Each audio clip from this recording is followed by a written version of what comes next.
자, IT 전문가 HSL 파트너스 이형수 대표 자리했습니다. 어서 오세요. 네, 안녕하십니까? 네, 정해진 순서대로 가겠습니다. 화면 나갔고요.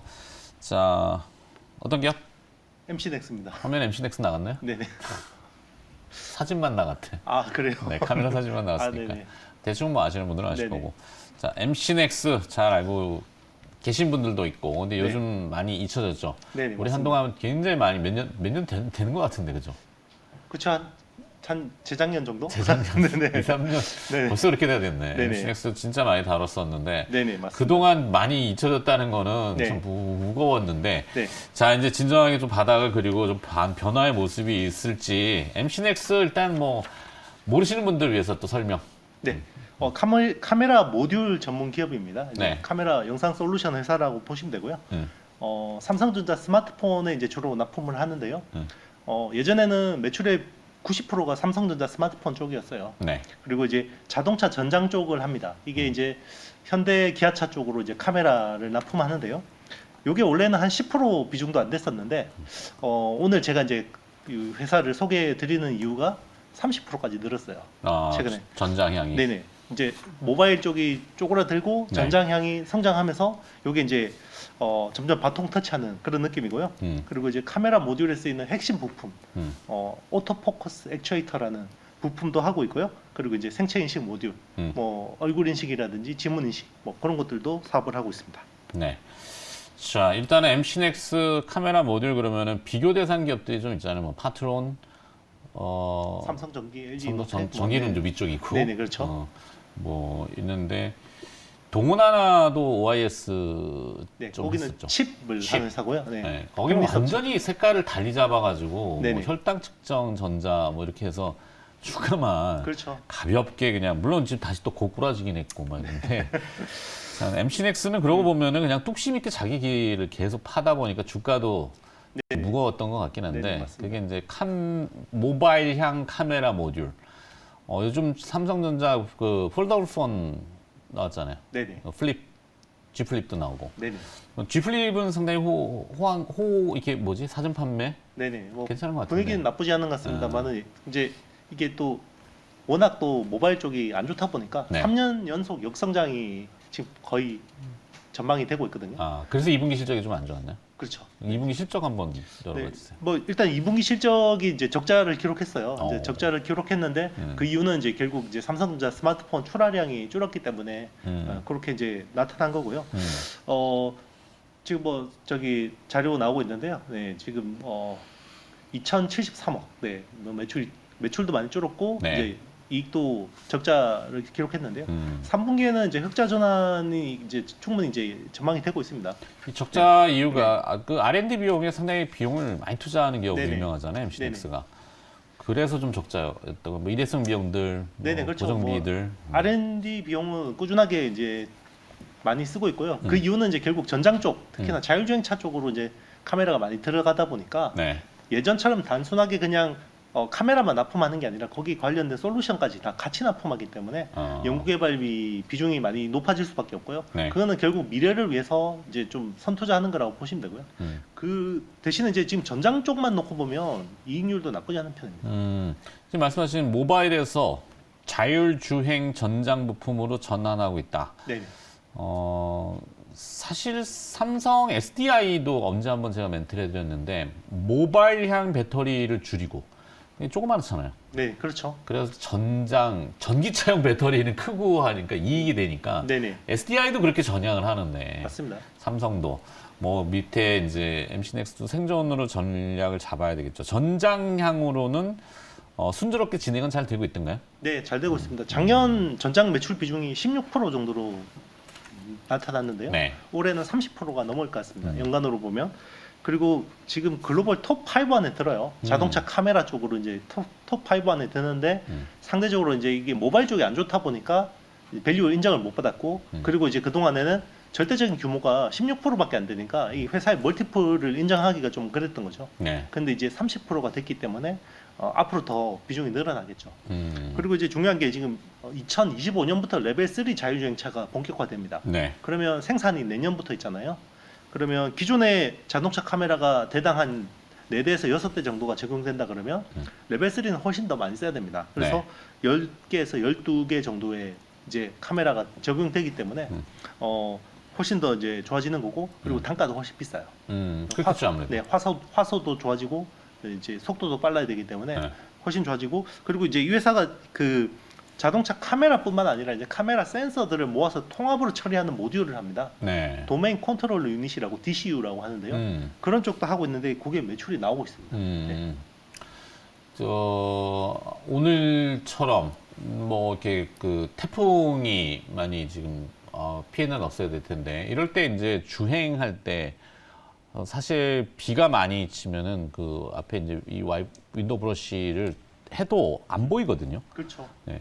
그러면 카메라가 정말 많이 판단을 해줘야지 생명과 이걸 지킬 텐데, 그죠? 네네, 그렇죠. 카메라의 고성능을 좀 기대해봐야 되겠군요. 네네, 그래서 맞습니다. 하반기 전장향의 매출이 조금 이렇게 전환되면은 네. 어느 정도까지 올라올 거로 보시는 게? 일단 올해 연간으로 보면요, 그 전년 대비해서 45% 성장할 것 같아요. 네. 그래서 2,570억 정도로 이제 추정이 됩니다. 비중은 16%에서 올해 30%까지 늘어나는 거고요. 이게 이제 그 어떤 Q가 늘어나는, 물량이 늘어나는 부분도 있고 P가 늘어나는 부분도 있어요. 네. 그게 어떤 부분이냐면, 예를 들면 EV9 같은 게 지금 기아에서 나오는 EV9이 레벨 3 자율주행차거든요. 네. 여기에 부품 공급 단가가 기존 자동차 모델 대비해서 3, 4배가 비쌉니다. 네, 이런 식으로 계속해서 그 단가가 높아질 수 있거든요. 그러면 이제 MC넥스가 충분히 한번 재평가 받을 수 있다 보고 있습니다.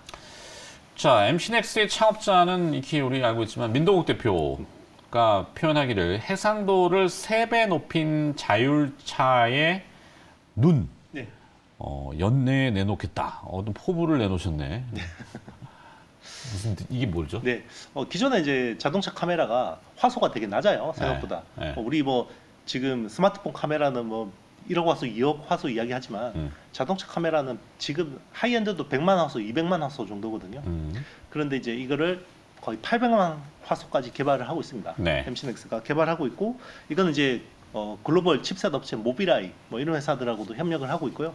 이걸 이제 표준을 잡고 있는 그 부분이고, 이거는 결국 레벨 3 자율주행차가 되면 많이 필요해질 수밖에 없습니다. 네. 네.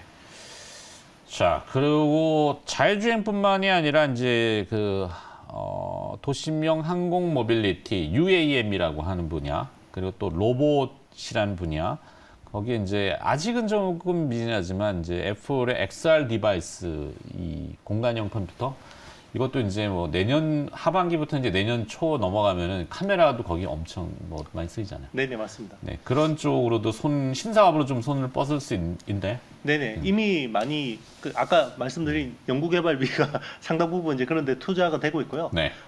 결국 이게 자율주행차 기술하고 거의 비슷해요. 네. 이게 인지라는 부분이 필요하고 판단이라는 부분이 필요하고 제어라는 부분이 필요한데, 그 자율주행차 기술이 로봇에 그대로 쓰이는 거고요. 이제 물론 이제 약간 이제 튜닝은 필요하죠. 그게 또 UAM에도 그대로 쓰입니다. 그리고 이제 그 XR 같은 경우도 기존의 모바일 그 기술들이 그대로 많이 차용되는 경우가 많고요. 네. 물론 이제 뭐 속도라든지 뭐 이런 부분들은 굉장히 많이 개선이 되지만 카메라 하드웨어 성능도 굉장히 많이 개선돼야 됩니다. 그런 부분에서는 MC넥스가 국내 카메라 모듈 업체 중에 드물게 설계 기술을 가지고 있다는 게 장점입니다.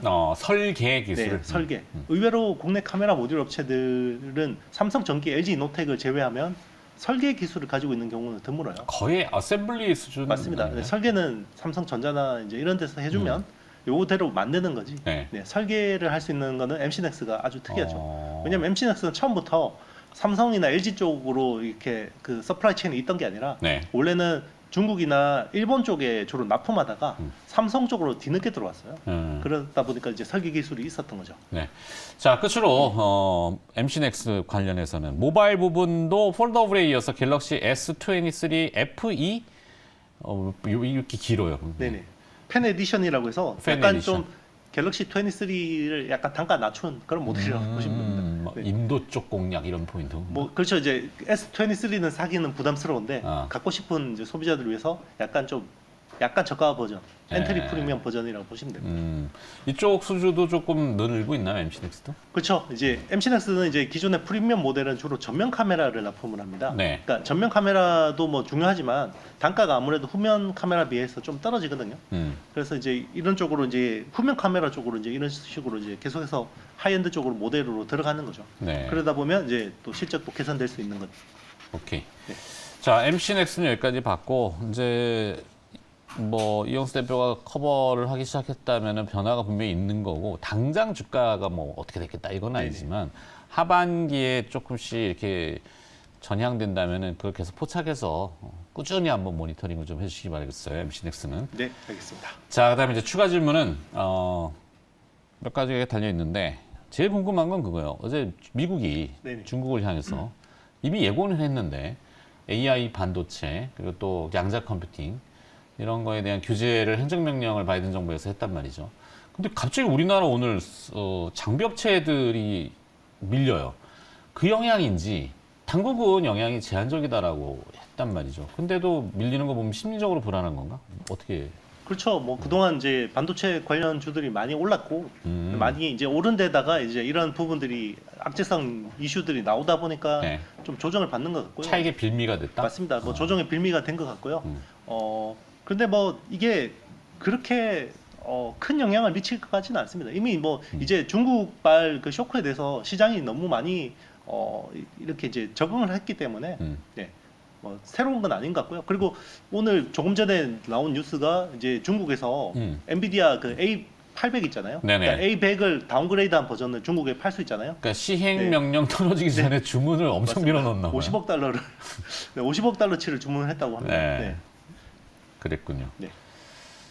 자, 엔비디아가 한 단계 진입한 차세대 AI 칩을 공개했다 그러잖아요. 네네. 그러면 이제 우리 HBM 이슈를 뭐 엄청 많이 다뤘었는데 또 오늘 똑같아. 2차 전지 얘기 아무도 안 하고. 네.